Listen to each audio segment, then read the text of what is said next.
Bonjour.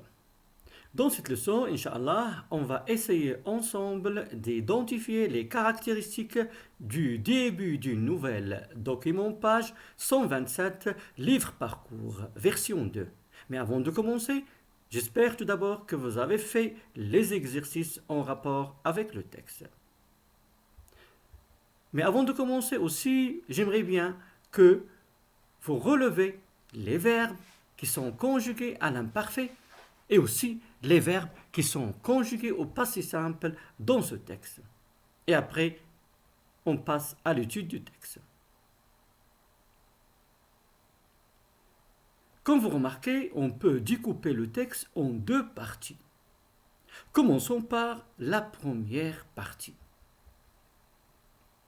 On célébrait une noce dans une ferme des environs de la commune andalouse d'Andudjar. Les mariés avaient déjà reçu les compléments de leurs amis, et l'on allait se mettre à table sous un grand figuier devant la porte de la maison. Chacun était en disposition de bien faire, et les odeurs du jasmin et les orangers en fleurs se mêlaient agréablement au parfum le plus substantiel s'exhalant de plusieurs plats qui faisaient plier la table sous leur poids. Tout d'un coup parut un homme à cheval, sautant d'un bouquet de bois, à portée de pistolet de la maison.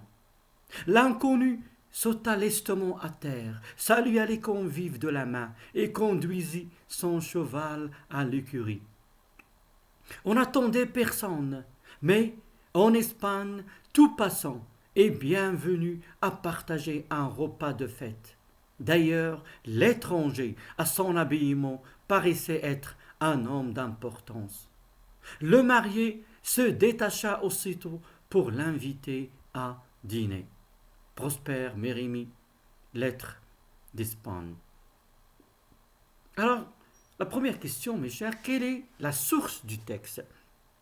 Alors, comme vous remarquez, la source du texte, c'est lettre d'Espagne. Et l'auteur, c'est Prosper Mérimée. Alors, on a vu qu'on peut découper le texte en deux parties. Revenons maintenant à la première partie. On célébrait une noce dans une ferme des environs de la commune andalouse d'Andidjar. Célébrer, ça veut dire fêter. Noce, ça veut dire mariage. Les mariés avaient déjà reçu les compléments de leurs amis. Et l'on allait se mettre à table sous un grand figuier devant la porte de la maison. Chacun était en disposition de bien faire, et les odeurs des jasmins et des orangers en fleurs se mêlaient agréablement au parfum le plus substantiel s'exhalant de plusieurs plats qui faisaient plier la table sous leur poids. Alors, qu'est-ce que vous remarquez dans cette partie? À quel temps on a conjugué la plupart du verbes? Regardez bien, célébrer, avait reçu, aller, était, se mêler, faisait. Alors, comme vous remarquez, la plupart des verbes sont conjugués à l'imparfait. Et dans cette partie, on célébrait une noce dans une ferme des environs de la commune andalouse d'Andedjar. Les mariés avaient déjà reçu les compléments de leurs amis, et l'on allait se mettre à table sous un grand figuier, et chacun était en disposition de bien faire, et les odeurs du jasmin et des orangers en fleurs se mêlaient agréablement au parfum le plus substantiel s'exhalant de plusieurs plats qui faisaient plier la table sous leur poids. Dans cette partie, qu'est-ce qu'on a essayé de faire? Ou bien l'auteur, qu'est-ce qu'il a essayé de faire? Ici, on a un passage descriptif. Un passage descriptif. Alors, on a décrit et on a conjugué la plupart des verbes à l'imparfait. Passons maintenant au deuxième paragraphe. Tout d'un coup parut un homme à cheval. Regardez bien, action soudaine. Tout d'un coup parut un homme à cheval qui va changer le cours de l'histoire. Au début, dans le récit, il y a le calme, on fait la fête, tout le monde est en train, elle est sur le champ de manger, hein, tout le monde à table. Ici, tout d'un coup parut un homme sortant d'un bouquet de bois, a porté le pistolet de la maison. Il a porté le pistolet de la maison, ça veut dire qu'il a attiré l'attention de tous les invités. L'inconnu, on ne le connaît pas. L'inconnu, la première action qu'il a fait, sauta lestement à terre. Deuxième action, salua les convives de la main. Troisième action, conduisait son cheval à l'écurie. On n'attendait personne. Regardez bien, ici, il y a une succession des actions brèves. Il y a des actions, des verbes d'action. Et la plupart des verbes dans cette partie sont conjugués au passé simple. Pourquoi? Parce que c'est un passage narratif. Un passage narratif dans lequel toujours on raconte. Il y a un changement dans le cours de l'histoire. Maintenant, quel est le mot qui a marqué le changement dans le cours de l'histoire? Le mot ici, c'est tout d'un coup.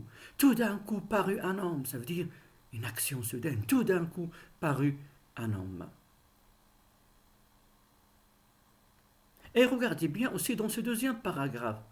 On a désigné l'homme à cheval par deux mots. Le premier mot, l'inconnu. Deuxième mot, l'étranger. Tout ça pour marquer qu'il y aurait un changement dans le cours de l'histoire. Un changement dans le cours de l'histoire. Alors passons maintenant à la correction. On a vu que la source était lettre d'Espagne, l'auteur Prosper Mérimée.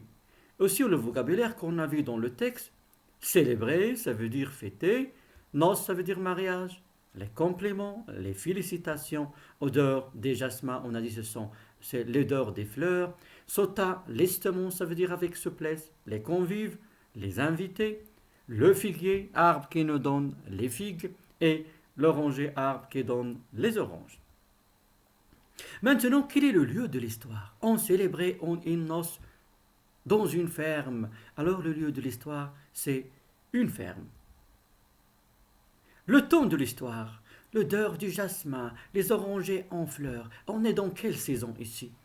Alors, la saison ici, c'est le printemps. Alors, le temps de l'histoire, c'est le printemps. Quels sont les personnages en présence? On a vu, il y a les mariés, il y a les convives, et il y a aussi l'homme à cheval qu'on ne connaît pas. Alors, on a le premier pas, le passage à dominante descriptive. C'est la première partie.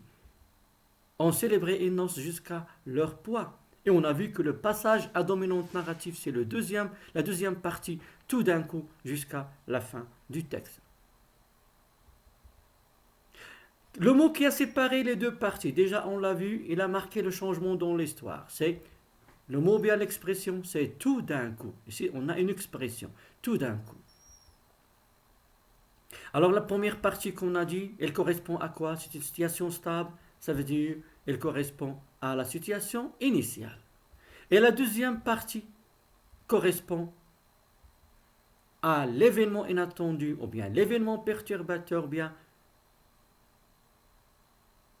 l'élément modificateur. Maintenant, quel est le mot ou bien on va relever les mots qui indiquent la stabilité dans le récit. Alors regardez bien dans la première partie, il y a plusieurs mots qui indiquent la stabilité dans le récit. Célébrer, il y a noces, il y a des compléments, alors il y a plusieurs mots, bien, agréablement, parfum, tout ça, ce sont des mots qui indiquent la stabilité dans le récit.